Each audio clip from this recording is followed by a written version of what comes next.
ආදරණීය දරුවනේ නවවන ඒකකයේ වන ශුද්‍ර ජීව විද්‍යාව මෙහි දෙවන පාඩම් මාලාවේ තමයි අපි මේ ඉන්නේ. ඒ තමයි ශුද්‍ර ජීවීන් සහ රෝග. මීට අදාළ සිද්ධාන්තමය කරුණු අපි පරිච්ඡේද 3කින් සාකච්ඡා කළා. අපි 4 වෙනි පරිච්ඡේදයෙන් ප්‍රශ්න සාකච්ඡාව ආරම්භ කරා. ඒ අපි 25 වන ප්‍රශ්නයෙන් අවසන් කළා. එහි දෙවැන්න තමයි දැන් මේ සාකච්ඡා කරන්නේ. ඉතින් අපිට තවත් ප්‍රශ්න කීපයක් සාකච්ඡා කරන්නට නියමිතයි. දැන් පළවෙනි ප්‍රශ්න සාකච්ඡා කරපු පරිච්ඡේදය. ඒ කියන්නේ අපේ 4 වෙනි පරිච්ඡේදයේදී මේ පාඩමට අදාළව අපි කතා කරේ විශේෂයෙන්ම ව්‍යාධි ජනකයින් තමන්ගේ ව්‍යාධි ජනකතාවයට යොදා ගන්න යාන්ත්‍රණ දෙක ගැන, ආක්‍රමණතාවයේ දූලක ජනකතාවයේ පිළිබඳව. ඒ වගේම අපි කතා කරා ව්‍යාධි ජනකයින්ගේ ලාක්ෂණික ගුණ මොනවද කියන එක. රෝගවලට අදාළ විවිධ පද යෙදුම් කීපයක් ඒවල අර්ථ දැක්වීම සාකච්ඡා කළා. මේ දේවල් තමයි කතා කරේ. දැන් අද අපි සාකච්ඡා කරන්න යන්නේ විශේෂයෙන්ම ශුද්‍ර ජීවීන් මගින් වැළඳෙන රෝග පාලන ක්‍රම පිළිබඳව. මෙතනදී විශේෂයෙන්ම ව්‍යාසාධක පූතිනාශක, අපි පොදුවේ කියන්නේ විෂ බීජනාශක, ඒ වගේම ප්‍රතිජීවක ఔෂධ භාවිතය සහ ප්‍රතිශක්තිකරණ එන්නත් පිළිබඳවයි අපේ සාකච්ඡාවට භාජනය වෙන්නේ. අපි ඊට අදාළ ප්‍රශ්නාවලියට තමයි අද පිළිතුරු සපයන්නේ. ඉතින් අපි නැවැත්තුවේ 25 වෙනි ප්‍රශ්نين අපි 26 වෙනි ප්‍රශ්නේ ඉඳලා අද සාකච්ඡා කරමු. බලන්න 26 වෙනි ප්‍රශ්නේ. ව්‍යාසාධක සහ පූතිනාශක යනු මොනවාද? දරුවනේ ආසාදන වැළැක්වීම සඳහා ශුද්‍ර ජීවීන්ව මරණ හෝ ඔවුන්ගේ ගහනය අඩු කිරීමට භාවිතා කරන රසායනික ද්‍රව්‍ය වලට තමයි අපි කියන්නේ මොනවා කියලාද? ව්‍යාසාධක සහ පූතිනාශක කියලා. හරි? ව්‍යාසාධක සහ පූතිනාශක කියලා අදහස් කරන්නේ මොනවාටද? ආසාදන වැළැක්වීම සඳහා ශුද්‍ර ජීවීන් මරණ හෝ ඔවුන්ගේ ගහනය අඩු කිරීමට භාවිතා කරන රසායනික ද්‍රව්‍ය. හරි. එහෙනම් අපි පිළිතුර ලියමු.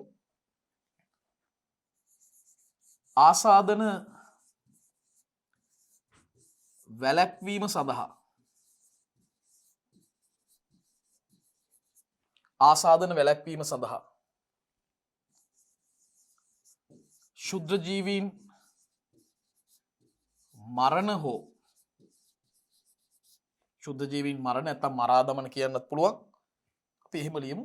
ශුද්ධ ජීවීන් මරා දමන හෝ ශුද්ධ ජීවීන්ගේ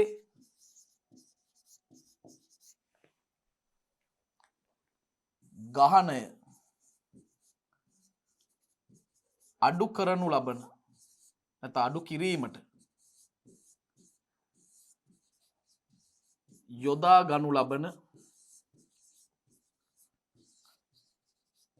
රසායනික ද්‍රව්‍ය.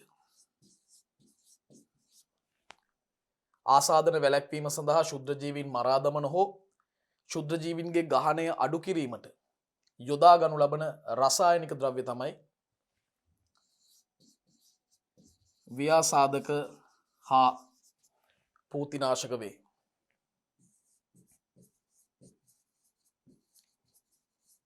ව්‍යාසාධක සහ පූතිනාශක වේ. ඒ තමයි 26 වන ප්‍රශ්නෙට පිළිතුර. දරුවනේ අපි 27 වන ප්‍රශ්නෙට යමු. ව්‍යාසාධක සහ පූතිනාශක මගින් විනාශ නොවන ජීවි ආකාර මොනවද? දැන් විශේෂයෙන්ම මේ වගේ සංයෝග රසායනික ද්‍රව්‍ය සමහර ශුද්ධ ජීවීන් කෙරෙහි සඵලතාවයක් දක්වන්නේ නැහැ. හරි? විශේෂයෙන්ම මේ පෝලියෝ වෛරසය, ඒ වගේම ක්ෂය රෝග බැක්ටීරියාව, බැක්ටරි බීජාණු සහ දිලීර, මේ වගේ ජීවිකාණ්ඩ මර්ධනය කරන්න කොහෙත්ම මෙවැනි ව්‍යාසාධක පූතිනාශක වලට හැකියාවක් ලැබෙන්නේ නැහැ. ඒ ගැනයි අපෙන් අහන්නේ මේ ප්‍රශ්නේ. මේවා හමුවේ විනාශ නොවන ජීවී ආකාර. පෝලියෝ වෛරසය, ක්ෂය රෝග බැක්ටීරියාව,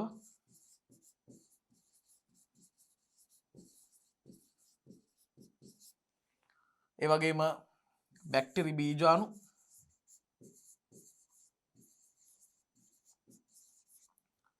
දිලීර. මෙන්න මේ දේවල් ව්‍යාසාධක සහ පූතිනාශක මගින් විනාශ කිරීමට හැකියාවක් ලැබෙන්නේ නැහැ. අපි ඊළඟට 28 වෙනි ප්‍රශ්නයට යමු වෙමු. ව්‍යාසාධක සහ පූතිනාශක අතර මූලික වෙනස කුමක්ද? දරුවනේ මෙන්න මෙහෙමයි.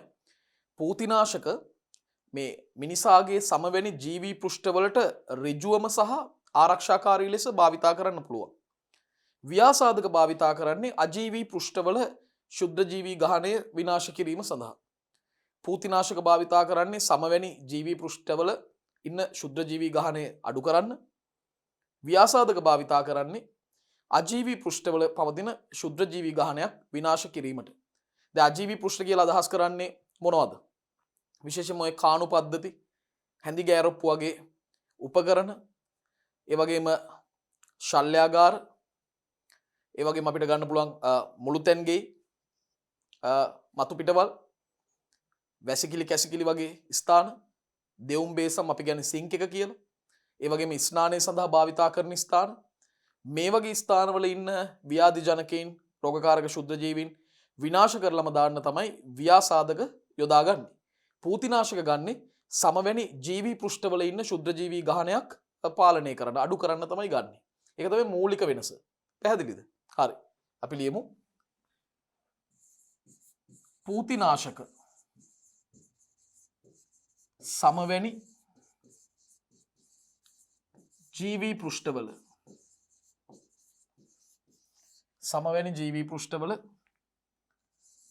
වාසය කරන ශුද්ධ ජීවී ගහණයක්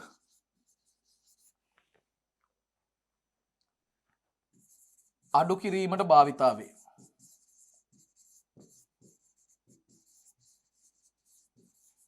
කිරීමට භාවිතා වේ. පූතිනාශක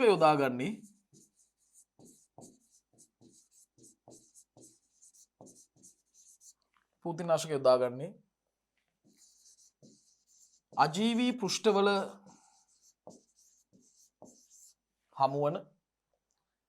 අජීවී පෘෂ්ඨවල හමුවන ශුද්ධ ජීවීන් විනාශ කිරීමටයි.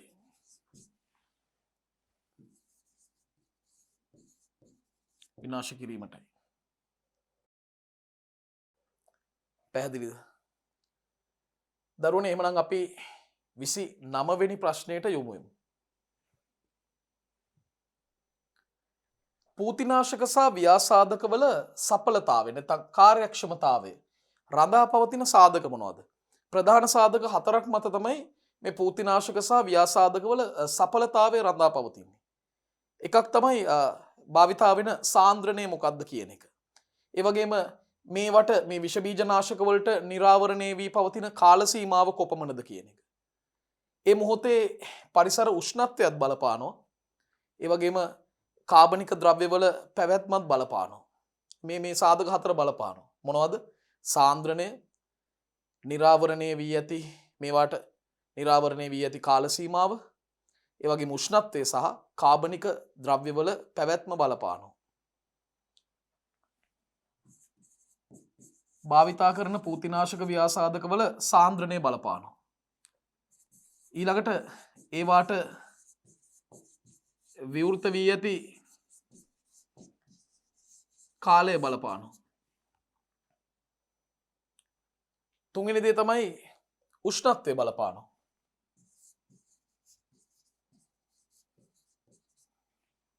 හතරවෙනි එක තමයි කාබනික ද්‍රව්‍යවල පැවැත්ම බලපානවා.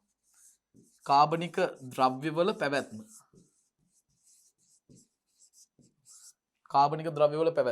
මෙන්න මේව තමයි බලපාන සාධක. සාන්ද්‍රණය, මේවට විවෘත වෙලා තියෙන කාලය, උෂ්ණත්වය සහ කාබනික ද්‍රව්‍යවල පැවැත්ම. එමනම් දරුවනේ අපිට 30 වන ප්‍රශ්නයට යොමු වෙන්න පුළුවන්. 30 වෙනි ප්‍රශ්නේ බලමු අපි. පූතිනාශක සඳහා නිදසුන් ලියන්න. දරුවනේ පූතිනාශක සඳහා අපිට නිදසුන් කීපයක්ම තියෙනවා. මොනවද? එකක් තමයි එතිල් මධ්‍යසාරය.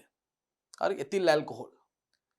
ඊළඟට අයිසෝප්‍රොපනෝල්, ක්ලෝරොසයිලනෝල්. අපිට උදාහරණ 3ක්ම ලියන්න පුළුවන්. එතිල් මධ්‍යසාරය, අයිසෝප්‍රොපනෝල්, ක්ලෝරොසයිලනෝල් පූතිනාශක වලට උදාහරණ වෙනවා. හරි, අපි ලියමු. එතිල් මධ්‍යසාරය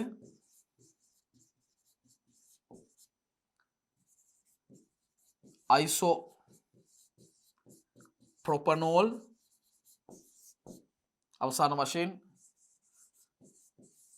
ක්ලෝරෝ සයිලනෝල්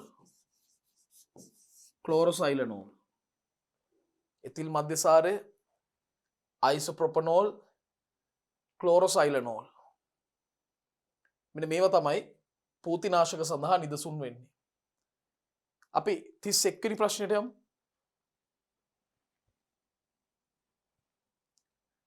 ව්‍යාසාධක සඳහා නිදසුන් ලියන්න. මොනවද ව්‍යාසාධක සඳහා නිදසුන්? දරුවනේ ව්‍යාසාධක වලට අපිට නිදසුන් දෙකක් ගන්න පුළුවන්. එකක් ෆීනෝල්, අනිත් එක හයිපොක්ලෝරයිඩ්. දැන් මෙතන හයිපොක්ලෝරයිඩ් කියපුවාම කැල්සියම් හයිපොක්ලෝරයිඩ්. හරි. මේ වගේ හයිපොක්ලෝරයිඩ් ගණනාවක් තියෙනවා. පොදුවේ හයිපොක්ලෝරයිඩ් කියලා කියන්න පුළුවන්. එහෙනම් අපිට ලියන්න පුළුවන් ෆීනෝල්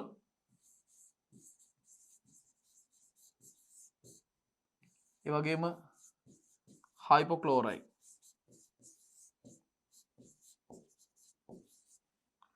විශේෂයෙන්ම කැල්සියම් හයිපොක්ලෝරයිඩ්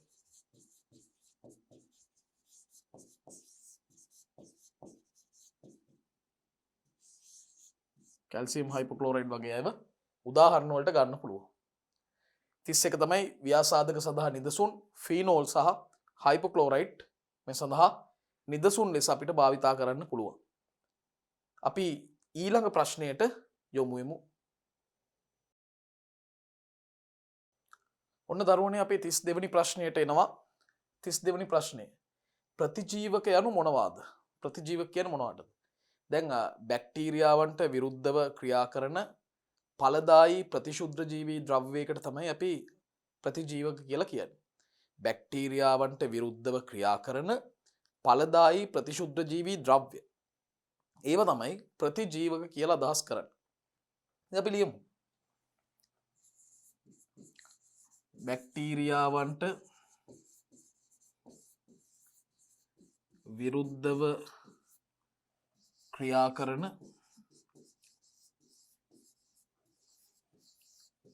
ඵලදායී ප්‍රතිශුද්ධ ජීවී ද්‍රව්‍ය ප්‍රතිජීවක වේ. දැන් දරුවනේ නම් ප්‍රතිජීවකයක් කියන්නේ මොකද්ද? බැක්ටීරියාවන්ට විරුද්ධව ක්‍රියා කරන ඵලදායී ප්‍රතිශුද්ධ ජීවී ද්‍රව්‍ය. ඒවට තමයි අපි ප්‍රතිජීවක කියලා අදහස් කරන්නේ.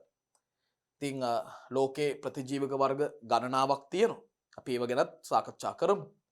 ඊළඟ ප්‍රශ්නයට යමු 33. ප්‍රතිජීවක වර්ග දෙකක් නම් කරන්න.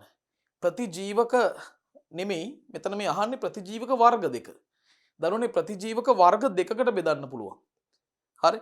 ඒ වර්ග දෙක යටතේ තමයි අපි අහලා තියෙන අනෙක් ප්‍රතිජීවක සියල්ල අයිති වෙන්නේ. ප්‍රධාන වර්ග දෙකක් තියෙනවා.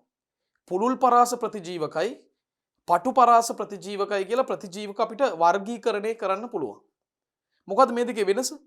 දරුවනේ පුළුල් පරාස ප්‍රතිජීවක කියලා කියන්නේ ඒ ප්‍රතිජීවක වලට පුළුවන් පුළුල් පරාසයක පවතින පුළුල් පරාසයක විහිදිලා ඉන්න බැක්ටීරියාවන් වර්ග ගණනාවකට එරෙහිව ක්‍රියා කරන්න. බැක්ටීරියා විශේෂ ගණනාවකට එරෙහිව ක්‍රියා කරනවා. පටු පරාස ප්‍රතිජීවක කියලා අදහස් කරන්නේ යම්කිසි සුවිශේෂී එක් බැක්ටීරියා කාණ්ඩයකට එරෙහිව බැක්ටීරියා විශේෂයකට එරෙහිව පමණයි ඒව ක්‍රියාත්මක වෙන්නේ. පටු පරාස ප්‍රතිජීවක යම්කිසි සුවිශේෂී එක් බැක්ටීරියා විශේෂයකට එරෙහිව ක්‍රියා කරනවා. පුළුල් පරාස ප්‍රතිජීවක පුළුල් පරාසයක පවතින බැක්ටීරියා රාශියකට එරෙහිව ක්‍රියාත්මක වෙනවා. හරි. එහෙමනම් ප්‍රතිජීවක වර්ග දෙක නම් කරන්න කියනවා. එකක් පුළුල් පරාස ප්‍රතිජීවක.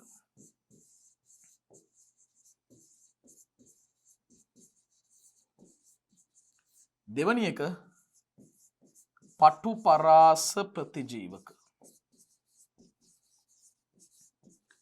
පුළුල් පරාස ප්‍රතිජීවක පුළුල් පරාසයක බැක්ටීරියාවන් මර්ධනය කරන්න දායක වෙනවා.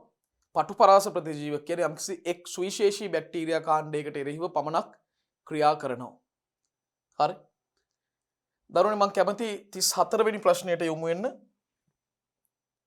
හරි. හොඳ ප්‍රශ්නයක්. ප්‍රතිජීවක සඳහා නිදසුන් ඉදිරිපත් කරලා ඒ ප්‍රතිජීවකවල බලපෑම ඉදිරියෙන් ලියන්න කියනවා. ප්‍රතිජීවකවලට නිදසුන් ඉදිරිපත් කරන්නත් ඕනේ. ඒ ප්‍රතිජීවකවල බලපෑම අපි ඉදිරියෙන් ලියන්නත් ඕනේ. දැන් ලෝකේ හොයාගත්ත මුල්ම ප්‍රතිජීවකයේ විදිහට සලකන්නේ මේ පෙනිසිලින් කියන ප්‍රතිජීවකය.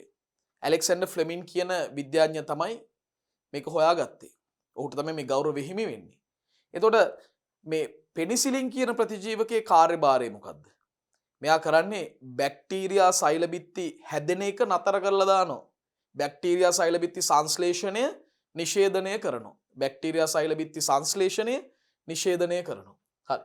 එවනම් පළවෙනි ප්‍රතිජීවකය තමයි පෙනිසිලින්. පෙනිසිලින්. මොකද්ද පෙනිසිලින්ගේ කාර්යභාරය? බැක්ටීරියා සෛල බිත්ති සංශ්ලේෂණය නිෂේධනය කිරීම. බැක්ටීරියා සෛල බිත්ති සංශ්ලේෂණය නිෂේධනය. බැක්ටීරියා සෛල බිත්ති සංශ්ලේෂණයේ නිෂේධනය තමයි පෙනිසිලින්ගේ කාර්යභාරය. දරුවනේ මං දෙවනි ප්‍රතිජීවකයේ විදිහට ප්‍රතිජීවක දෙකක්ම ගන්නවා මේ දෙන්නගේම එකම කාර්යයක් ඉෂ්ට වෙන්නේ. ටෙට්‍රසයික්ලින් සහ එරිත්‍රොමයිසින්. කවුද දෙන්න? ටෙට්‍රසයික්ලින් සහ එරිත්‍රොමයිසින්. මේ දෙන්නම කරන්නේ බැක්ටීරියා සෛලවල ප්‍රෝටීන සංශ්ලේෂණය නිෂේධනය කරන එක.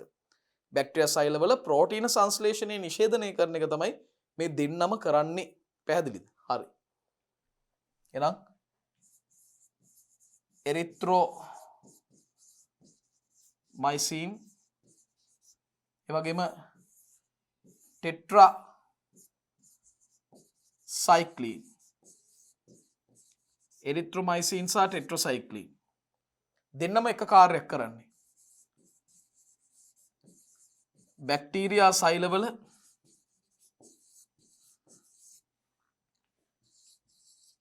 ප්‍රෝටීන සංශ්ලේෂණය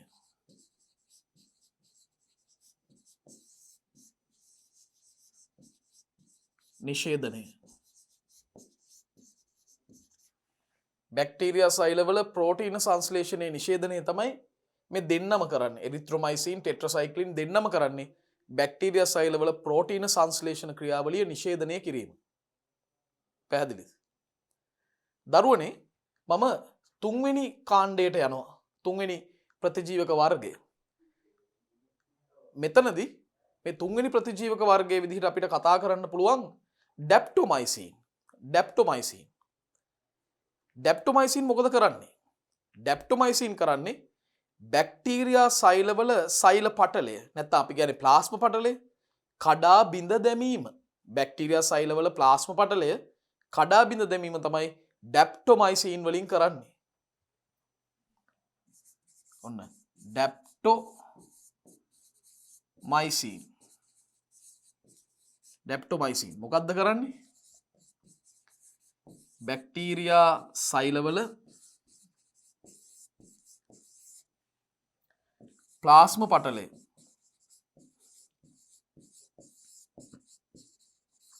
කඩා බිඳ දැමීම. බැක්ටීරියා සෛලවල ප්ලාස්ම පටලය කඩා බිඳ දැමීම ඩැප්ටොමයිසින් වලින් කරන්නේ. තව එකම එක්කෙනෙක් අපේ විෂය නිර්දේශය තුල අපිට මුණ ගැහෙනවා.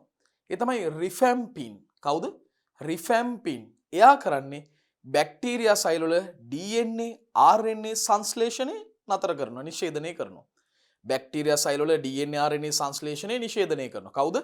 රිෆැම්පින්. right. රිෆැම්පින්. බැක්ටීරියා සෛලවල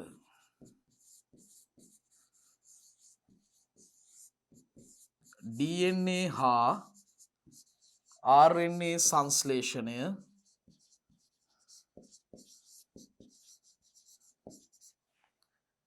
නිෂේධනය කරයි.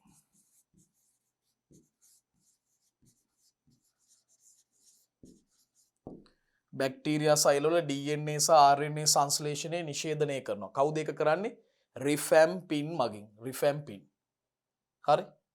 එහෙමනම් දරුවනේ ප්‍රතිජීවක වර්ග ටික අපි නම් කරලා මතක් කරගමු ඒ ප්‍රතිජීවක වලින් ඇතිවන බලපෑම මොකක්ද කියලා. පළවෙනි ප්‍රතිජීවකයේ පෙනිසිලින්. පෙනිසිලින් වලින් මොකද්ද කරන්නේ? පෙනිසිලින් වලින් කරන්නේ දරුවනේ බැක්ටීරියා සෛලබිත්ති සංශ්ලේෂණය නිෂේධනය කරනවා. දෙවනි ප්‍රතිජීවකේ වර්ග දෙකක් මෙතන තියෙනවා.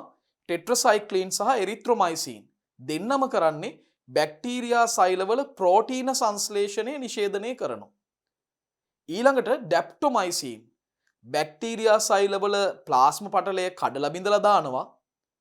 අවසාන වශයෙන් රිෆැම්පින් බැක්ටීරියා සෛලවල DNA RNA සංශ්ලේෂණය නිෂේධනය කරලා දානවා.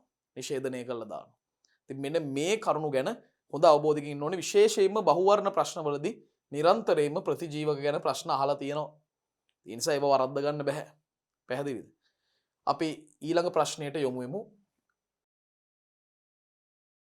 දරුවනේ හොඳම ප්‍රශ්නයකට අපි ඇවිල්ලා තියෙන්නේ.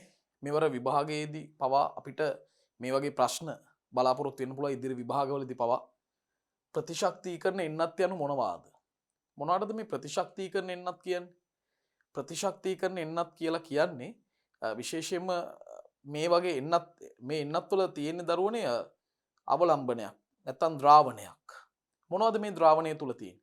මේ ද්‍රාවණය තුල සමහර විට ඉන්න පුළුවන් දුර්වල කරන ලද ශුද්ධ ජීවීන් හෝ ඊතා කුඩා ශුද්ධ ජීවි කොටස් අඩංගු අවලම්බනයකට ද්‍රාවණයකට තමයි එන්නතක් කියන්නේ. හරි. ඇයි එන්නත් දෙන්නේ? අන්න ඒකත් මේ අර්ථ දැක්වීම තුල කියවෙනවා. හරි. යම්කිසි ධාරකයෙක්ගේ නැත්නම් එන්නත ලැබෙන පුද්ගලයාට අපි ධාරකයා වගේම අපිට කියන්න පුළුවන් ඕනනම් ප්‍රතිග්‍රාහකයා කියලා. මේ ප්‍රතිග්‍රාහකයෙක්ගේ ප්‍රතිශක්තිය ප්‍රේරණය කරන්න ප්‍රතිශක්තිය වැඩි දියුණු කරන්න තමයි මේවා භාවිතා කරන්නේ.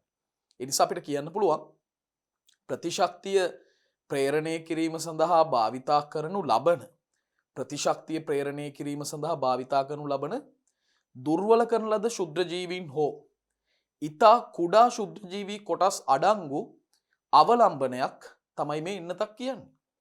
නැවතත් කියමු. ප්‍රතිශක්තිය ප්‍රේරණය කිරීම සඳහා භාවිතා කරනු ලබන. ඒ ටික ඉස්සෙල්ලා පාඩම් කරගන්න. ප්‍රතිශක්තිය ප්‍රේරණය කිරීම සඳහා භාවිතා කරනු ලබන. ඒකේ තේරුම මොකද්ද? ප්‍රතිශක්තිය වැඩි කරන්න යොදා ගන්නවා කියන එක. ඒතර ප්‍රතිශක්තිය ප්‍රේරණය කිරීම සඳහා භාවිතා කරනු ලබන මොනවද? මේ භාවිතා කරනු ලබන දේ ඇතුලේ ඉන්නවා දුර්වල කරන ලද ශුද්ධ ජීවීන්. ඒ කියන්නේ එයාලව මරලා නැහැ. නමුත් එයාගේ වර්ධනය එයාගේ පරිවෘත්තීය ක්‍රියාවන් අඩපණ කරලා තියෙනවා. ඒතර දුර්වල කරන ලද ශුද්ධ ජීවීන් හෝ ඊතා කුඩා ශුද්ධ ජීවී කොටස් අඩංගු ඊතා කුඩා ශුද්ධ ජීවී කොටස් අඩංගු අවලම්බනයක් තමයි අපි කියන්නේ මොකක් කියලාද? අපි කියන්නේ එන්නතක් කියලා. හරි? එහෙනම් ප්‍රතිශක්තිකරණ එන්නත් කියන්නේ මොනවද? ප්‍රතිශක්තිය ප්‍රේරණය කිරීම සඳහා භාවිතා කරනු ලබන දුර්වල කරන ලද ශුද්ධ ජීවීන් හෝ ඊතා කුඩා ශුද්ධ ජීවී කොටස් අඩංගු අවලම්බනයක්. හරි. ප්‍රතිශක්තිය ප්‍රේරණය කිරීම සඳහා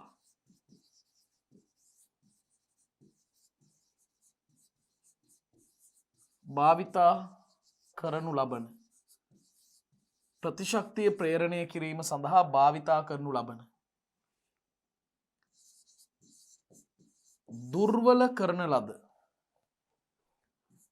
දුර්වල කරන ලද ශුද්ධ ජීවීන් හෝ දුර්වල කරන ලද ශුද්ධ ජීවීන් හෝ ඊතා කුඩා ශුද්ධ ජීවී කොටස් අඩංගු අවලම්බනයක්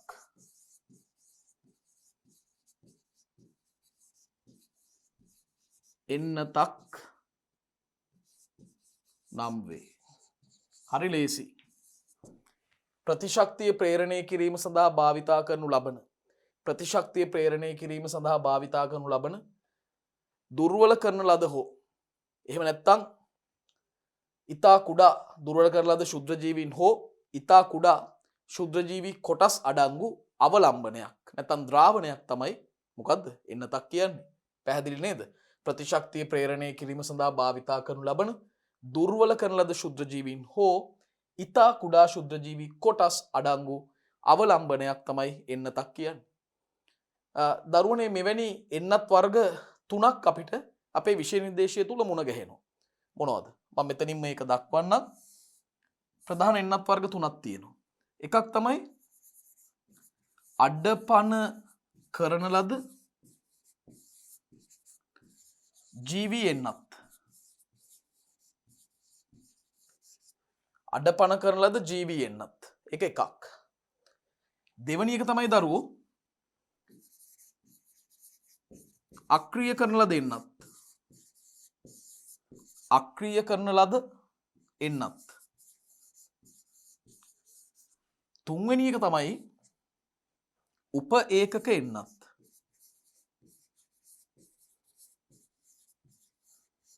උප ඒකක එන්නත්. යනුව එන්නත් වර්ග 3ක් තියෙනවා. අඩපණ කරන ලද ජීවී එන්නත්, අක්‍රිය කරන ලද එන්නත් සහ උප ඒකක එන්නත්. අපි ඊළඟ ප්‍රශ්න වලින් බලමු මේ එන්නත් ගැන අපිට මොනවද ලියන්න තියෙන්නේ කියලා. අපි එහෙනම් 36 වෙනි ප්‍රශ්නයට යොමු වෙමු. දැන් දරුවනේ අපි කතා කරන්නේ පළවෙනි එන්නත් වර්ගය. අඩපණ කරන ලද ජීවී එන්නත් පිළිබඳව. මුලින්ම මේ එන්නත් ගැන එන්නත් තුන ගැනම කියන්න කලින් තව එකක් මතක් කරන්න ඕනේ. අපි මේ එන්නත් විශේෂයෙන්ම භාවිතා කරන්නේ වෛරස් රෝග වලට. මොකද වෛරස් රෝගයක් පාලනය කරන්න වෙනත් ක්‍රම මේ වන විටත් සම්පූර්ණයෙන්ම හොයාගෙන නැහැ. ඒ නිසා වෙනත් විසඳුම් නැති නිසාම එන්නත් තමයි වෛරස් රෝග පාලනයට යොදාගන්නේ. එතකොට එයින් පළවෙනි එන්නත් වර්ගය තමයි අඩපණ කරන ලද ජීවී එන්නත් කියන්නේ. දැන් ඊතා පරීක්ෂාකාරීව ව්‍යාධි ජනකතාවයේ පාලනය කරන ලද ජීව්‍ය ශුද්‍ර ජීවීන් අඩංගු වන එන්නත් තමයි මේ අඩපණ කරන ලද ජීවී එන්නත් කියන්නේ. මේ එන්නත් වල පැහැදිලිවම පණ තියෙන ජීවයක් පවතින ශුද්‍ර ජීවීන් අඩංගුයි. ඊතා පරීක්ෂාකාරීව, ඒ කියන්නේ ඊතාම විමසිලිමත්ව ව්‍යාධි ජනකතාවය අපි විසින් පාලනය කරලා තියෙන්නේ. ඒ කියන්නේ මෙයාට ඕන විදිහට ආක්‍රමණ කරන්න බලපෑම් කරන්න හැකියාවක් නැහැ. හරි? අපි යාගේ ව්‍යාධි ජනකතාවය අපිට ඕන විදිහට පාලනය කරලා තියෙන්නේ. ඊටාම පරීක්ෂාකාරීව. එතකොට මේ වචන හොඳට මතක තියාගන්න. ඊටාම පරීක්ෂාකාරීව පාලනය කරන ලද ව්‍යාධි ජනකතාවයේ පාලනය කරන ලද ජීව්‍ය ශුද්‍ර ජීවීන්, පණ තියෙන ශුද්‍ර ජීවීන් අඩංගු එන්නත්. මේ එන්නත් කරනවා කියන්නේ ඇත්තටම අර සැබෑම ආසාදනය වීම එක්තරා විදිහක නිරූපණය කිරීමක්, අනුකරණය කිරීමක්, නිකන් රංගපානවා වගේ දෙයක්. හරි? සැබෑම එන්නතක් ඒ කියන්නේ මේ එන්නත් කිරීම සැබෑ ආසාදනය නිරූපණය කිරීමක් නැත්නම් අනුකරණය කිරීමක්. ඇයි? කවදා හරි දවසක මෙයාගේ හොඳ සක්‍රීය ශුද්‍ර ජීවීන්, සක්‍රීය ව්‍යාධි ජනකයෝ ඇතුල් වෙන්න පුළුවන්. හැබැයි ඊට පෙර අප විසින් මෙයාව අඩපණ කරලා ශරීරගත කරනවා. මම මේකේ සිද්ධාන්ත මේ කරුණු කියද්දිත් කිව්වා දරුවෙක්ට ප්‍රශ්නයක් එන්න පුළුවන් ඇයි අපි මේ බලෙන්ම ලෙඩක් ඇඟේ දාගන්නේ? ඒකට හේතුව තමයි අපි ඇඟේ දාගන්නේ අපේ මේ ශරීරයට ඇතුල් කරගන්නේ සක්‍රීය කෙනා නෙමෙයි. එයාගේ දුර්වලම අවස්ථාවක්. දුර්වල කෙනා ඇඟ ඇතුළට ගත්තා කියලා බය වෙන්න දෙයක් නැහැ. එතකොට එයාට එරෙහිව ශරීරය තුලින්ම ප්‍රතිදේහ නිෂ්පාදනය වෙනවා. ඒ ඇතුල් කරන දුර්වල කරන ලද ජීවියා ධාරකයා තුල සක්‍රීයව පවතින තාක්කල් අපිට මේ ආරක්ෂාව ලැබෙනවා. මේක ඒ අනුව ජීවිතාන්තය දක්වාම පවතින ආරක්ෂාවක්. මේ නිසාම නැවත නැවත එන්නත් මාත්‍රා ගහන්න ඕනේ නැහැ. ඒ කියන්නේ අපි කියන්නේ ද්විතීක මාත්‍රා නැත්තම් බූස්ටර් මාත්‍රා ද්විතීක ප්‍රතිශක්තිකරණයක් අවශ්‍ය වෙන්නේ නැහැ. මොකද ධාරකයා තුල ව්‍යාධි ජනකයා සක්‍රීයව පවතින තාක්කල් මේ ආරක්ෂාව තියෙනවා. එහෙනම් මේක ජීවිතාන්තය දක්වා වුණත් පවතින්න පුළුවන් ආරක්ෂාවක්. ඒ නිසායි බූස්ටර් මාත්‍රා නැත්තම් ද්විතීක මාත්‍රා නැත්තම් වරින් වර එන්නත් කිරීම අවශ්‍ය නොවෙන්නේ. මෙන්න මේ කාරණා ටික දරුවනේ අනිවාර්යයෙන්ම ඔබ මතක තබා ගන්න ඕනේ. අපි අපේ පිළිතුර ගොනු කරමු. ඉස්සෙල්ලාම කියන්නේ මම මොකද්ද ලියන්න ඕනේ? අපි මොකද්ද ලියන්න ඕනේ? අපි ලියන්න ඕනේ මේ එන්නත අර්ථ දක්වන්න ඕනේ. ඊතා පරීක්ෂාකාරීව ව්‍යාධි ජනකතාවය පාලනය කරන ලද ජීව්‍ය ශුද්‍ර ජීවීන් අඩංගු එන්නතක් මේක. මේ එන්නත සැබෑ ආසාදනය වීම අනුකරණය කරනවා. සැබෑ ආසාදනය අනුකරණය කිරීමක් තමයි මේ එන්නතින් සිදු කරන්නේ. හරි. එමුන අපි ලියමු. ඊතා පරීක්ෂාකාරීව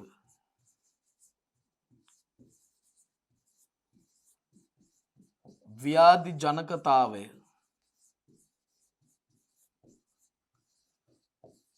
පාලනය කරන ලද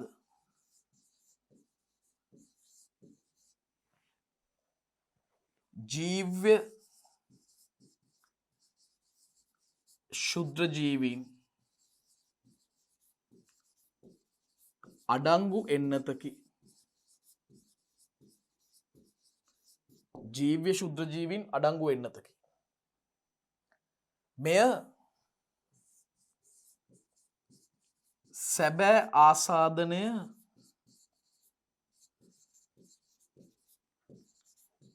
අනුකරණය කිරීමකි.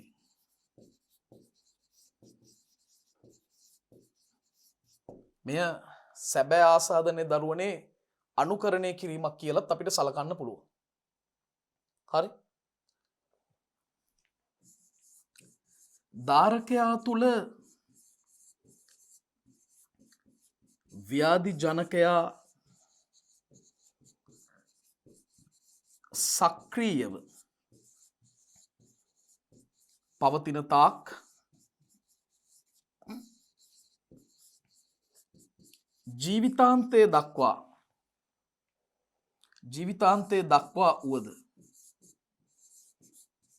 ජීවිතාන්තය දක්වා වුවද මෙම ආරක්ෂාව පවති. ජීවිතාන්තය දක්වා වුණත් දරුවනේ මේ ආරක්ෂාව පවතිනවා. මොකද ධාරකයා තුළ මේ එන්නතේ ඇතුළත් වෙච්ච අර දුර්වල කරන ලද ව්‍යාධි ජනකයා සක්‍රීයව ඉන්නකම්ම මේ ආරක්ෂාව තියෙනවා. හරි. ඒ නිසාම අපිට කියන්න පුළුවන් නැවත නැවතත් ද්විතීක මාත්‍රා නැත්නම් බූස්ටර් මාත්‍රා ලබා දීම අවශ්‍ය වෙන්නේ නැහැ. මෙතනම ලියමු. මේ නිසා නැවත නැවතත්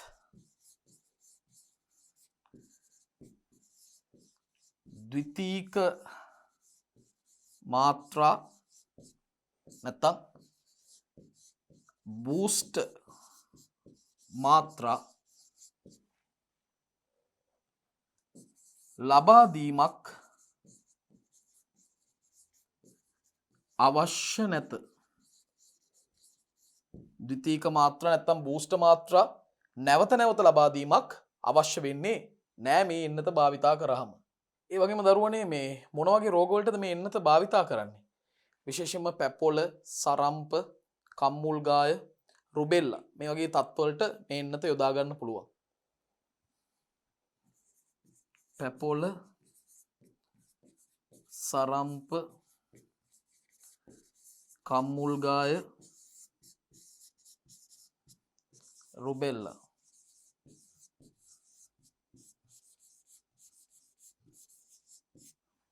සඳහා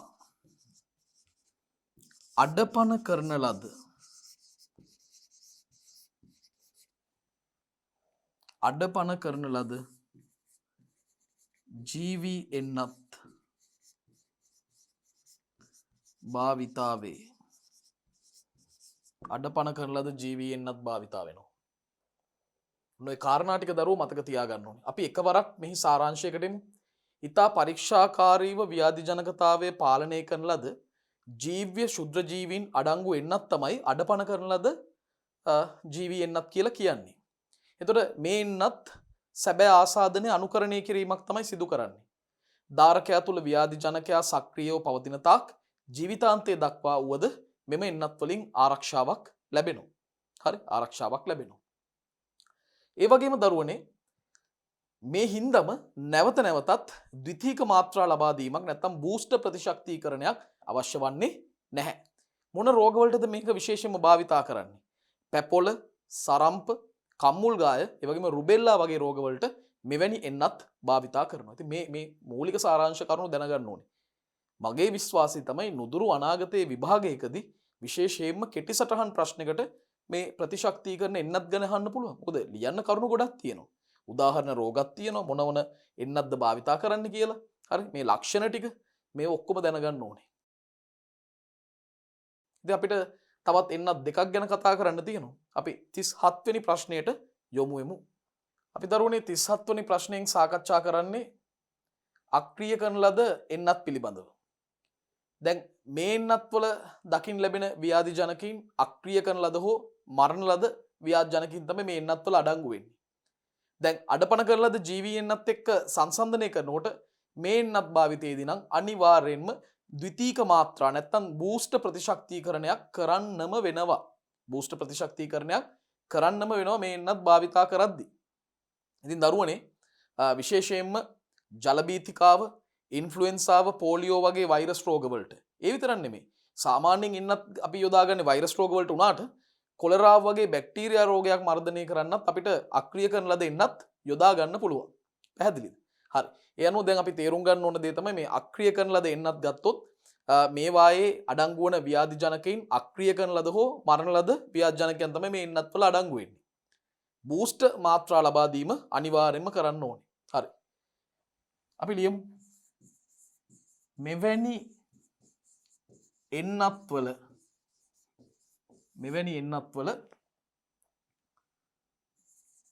අක්‍රීය කරන ලද හෝ මරණ ලද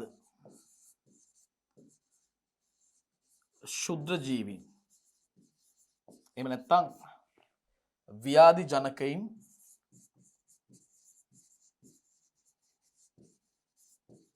අඩංගු වේ. මේ වගේ එන්නත්වල අක්‍රිය කරන ලද හෝ මරණ ලද ව්‍යාධි ජනකයින් අඩංගු වේ. ඊළඟට අර ජීවී එන්නත් එක්ක සංසන්දනය කරමු. අඩපණ කරන ලද ජීවී එන්නත් හා සැසඳීමේදී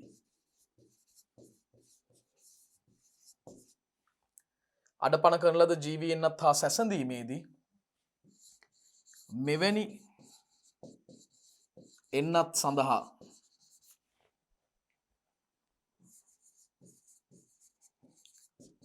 ද්විතීක මාත්‍රා එහෙම නැත්නම් බූස්ට් මාත්‍රා ලබා දිය යුතුයි.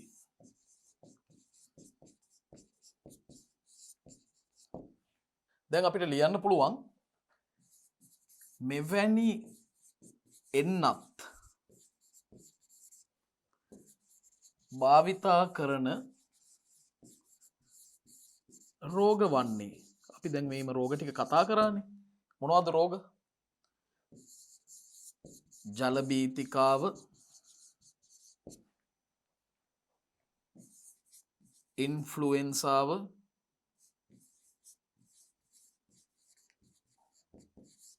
හා පෝලියෝ වැනි වෛරස් රෝග හා කොලරාව වැනි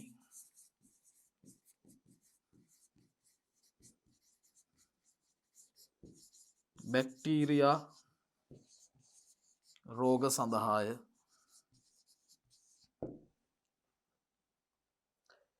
එමනම් දරුවනේ අපි මෙහි සාරාංශීකරණයට ආවොත් අක්‍රිය කරන ලද එන්නත් මෙවැනි එන්නත්වල අඩංගු වන ව්‍යාධි ජනකයන් අක්‍රිය කරන ලද හෝ එහෙම නැත්නම් මරණ ලද ව්‍යාධි ජනකයන් තමයි මේවල ඉන්නේ. මේ එන්නත් අඩපණ කරන ලද ජීවීනත් එක්ක සංසන්දනය කරනකොට මේ එන්නත් භාවිතයේදී ද්විතීක මාත්‍රා නැත්නම් බූස්ට් මාත්‍රා ලබා දීම අනිවාර්යයෙන්ම සිද්ධ වෙන්න ඕනේ. එතකොට මොන වගේ රෝගවලටද මේවා යොදාගන්නේ? විශේෂයෙන්ම ජලබීතිකාව, ඉන්ෆ්ලුවෙන්සාව, පෝලියෝ වගේ වෛරස් රෝගවලටත්, කොලරා වගේ බැක්ටීරියා රෝගවලටත් යොදා ගන්න පුළුවන්. හරි. එhmenan අපි අවසාන එන්නත් වර්ගය ගැනයි සාකච්ඡා කරන්නේ. උප ඒකක එන්නත්. අපි ඒ සම්බන්ධ ප්‍රශ්නයට යොමු වෙමු. උප ඒකක එන්නත් පිළිබඳ විස්තර කරන්න වෙන 38 වෙනි ප්‍රශ්නේ. උප ඒකක එන්නත් පිළිබඳ විස්තර කරන්න. දරුවනේ උප ඒකක එන්නත් කියන්නේ මොනවටද? දරුවනේ මේ උප ඒකක එන්නත් වල අන්තර්ගත වෙන්නේ ප්‍රතිග්‍රාහකයාගේ, ඒ කියන්නේ එන්නත ලැබෙන පුද්ගලයාගේ ප්‍රතිග්‍රාහකයාගේ ප්‍රතිශක්තිය ප්‍රේරණය කිරීමට භාවිතා කරන විශේෂයෙන්ම ව්‍යාධි ජනකයාගේ ප්‍රතිදේහ ජනක ඛණ්ඩ පමණයි. හරි පැහැදිලිද? ප්‍රතිග්‍රාහකයාගේ ප්‍රතිශක්තිය ප්‍රේරණය කිරීම සඳහා ව්‍යාධි ජනකයාගේ ප්‍රතිදේහ ජනක කණ්ඩ පමණයි මේ එන්නත් වල අන්තර්ගත වෙන්නේ. හරි? ඉතින් මේ එන්නත් වලට හොඳම උදාහරණය තමයි දූලකාභ එන්නත් කියන ඒවා. ටොක්සොයිඩ් එන්නත් කියන්නේ ඒවටම තමයි. අපි ලියමු. ප්‍රතිග්‍රාහකයාගේ ප්‍රතිශක්තිය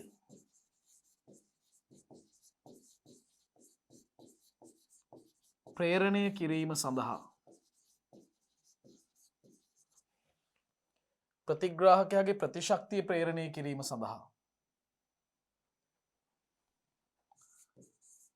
මෙම එන්නත්වල අඩංගු වන්නේ ව්‍යාධි ජනකයාගේ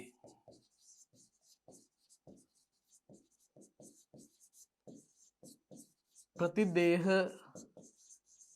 ජනක කණ්ඩ පමණි. ප්‍රතිදේහ ජනක කණ්ඩ පමණි.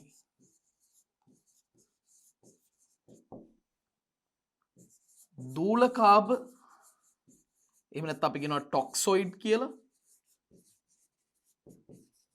ටොක්සොයිඩ් එන්නත් මෙවැනි උප ඒකක එන්නත් වේ. මෙවැනි මෙම උප ඒකක එන්නත් වේ. මේව දරුවනේ මේ බොහෝ කාලයක පටන් භාවිතා කරලා තියෙනවා. මේ අද ඊයාපු ඒවා නෙමෙයි. බොහෝ කාලයක පටන් මේවා භාවිතා කරලා තියෙනවා. අපි ඒකත් ලියමු. බොහෝ කාලයක සිට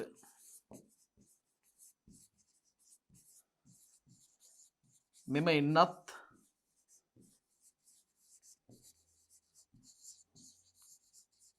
භාවිතා කර ඇත. බොහෝ කාලයක සිට මේ එන්නත් භාවිතා කරලා තියෙනවා. දැන් දරුවනේ මේ දූලකාභ එන්නතක ඇත්තට මොනවාද මේ අන්තර්ගත වෙන්නේ?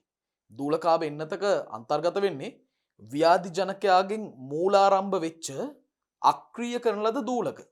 ව්‍යාධි ජනකයාගෙන් මූලාරම්භ වූ අක්‍රිය කරන ලද දූලක තමයි මේ දූලකාභ එන්නත් වල අන්තර්ගත වෙන්නේ. අපි ඒක ලියමු. ව්‍යාධි ජනකයාගෙන් මූලාරම්භ වූ අක්‍රිය කරන ලද දූලක දූලකාභ එන්නත් වල අන්තර්ගත වේ.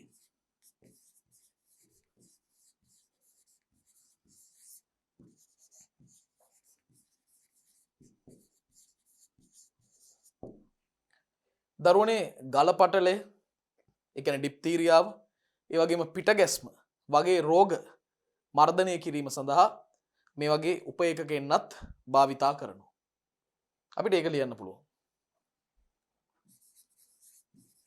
ගලපටලය, පිට ගැස්ම වැනි රෝග මර්ධනය සඳහා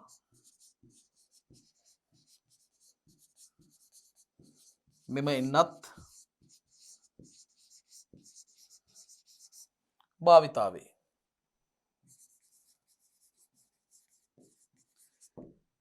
දරුවනේ ඒ වගේම කියන්න ඕන දෙයක් තමයි මේ වර්තමානයේදී ජාන ඉංජිනේරු විද්‍යාව භාවිතයෙන්ුත් උප ඒකක එන්නත් නිෂ්පාදනය කරනවා. විශේෂයෙන්ම හෙපටයිටිස් B එන්නත උදාහරණයක් විදිහට අපිට ගන්න පුළුවන්. ජාන ඉංජිනේරු විද්‍යාවෙත් ඒ තාක්ෂණික දැනුම භාවිතා කරලා උප ඒකක එන්නත් මේ වන විට හදලා තියෙන්නේ. අපි ලියමු වර්තමානයේදී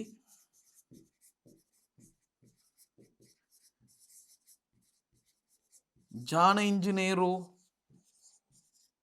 විද්‍යාව භාවිතයෙන් ජාන ඉංජිනේරු විද්‍යාව භාවිතයෙන්ද උප ඒකක එන්නත් නිපදවා ඇත. නිපදවා ඇත.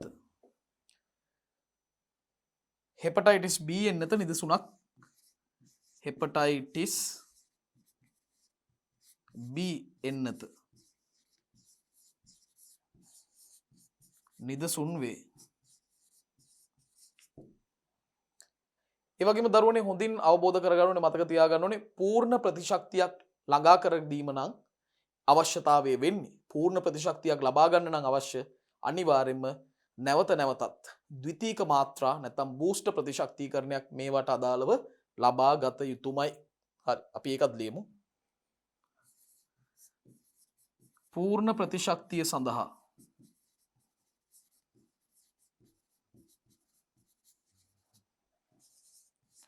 බූස්ටර් මාත්‍රා ලබා ගත යුතුයි.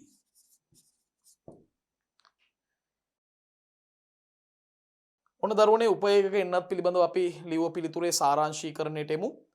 උපේකක එන්නත් ප්‍රතිග්‍රාහකයාගේ ප්‍රතිශක්තිය ප්‍රේරණය කිරීම සඳහා ව්‍යාධි ජනකයාගේ ප්‍රතිදේහ ජනක ඛණ්ඩ පමණයි මේ එන්නත් වල අන්තර්ගත වෙන්නේ. මේවට දූලකාභ එන්නත් හොඳ උදාහරණ ටොක්සොයිඩ් එන්නත්. මේ ටොක්සොයිඩ් එන්නත් බොහෝ කලක පටන් භාවිතා කරලා තියෙනවා. මේ වගේ ටොක්සොයිඩ් එන්නතක අන්තර්ගත වෙන්නේ ව්‍යාධි ජනකයාගේ මූලාරම්භ වෙච්ච අක්‍රිය කරන ලද දූලක. විශේෂයෙන්ම ගලපටලේ පිටගැස්ම වගේ රෝග සඳහා මෙවැනි එන්නත් භාවිතා කරන්න පුළුවන්. හැබැයි දැන් වර්තමානයේදී වෙනකොට ජාන ඉංජිනේරු විද්‍යාව අනුවත් උපේකක එන්නත් නිෂ්පාදනය කරලා තියෙනවා. හොඳම උදාහරණේ හෙපටයිටිස් B එන්නත.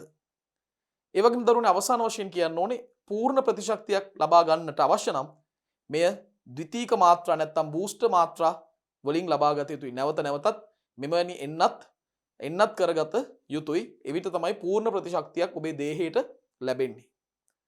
ඒ අනුව දරුවනේ ශුද්ධ ජීවීන් සහ රෝග කියන ශුද්ධ ජීව විද්‍යාවේ දෙවන පාඩම් මාලාවේ අවසාන පරිච්ඡේදය වන 5 වන පරිච්ඡේදය අපි මේන් අවසන් කරනවා. අපි මේ පරිච්ඡේදය තුලදී ප්‍රශ්න ගණනාවක් සාකච්ඡා කරා. ඒවට අවශ්‍ය පිළිතුරු මොනවද ලියන්නේ කියන එක ගැනත් ඔබට හොඳ අවබෝධයක් ලබා දුන්නා.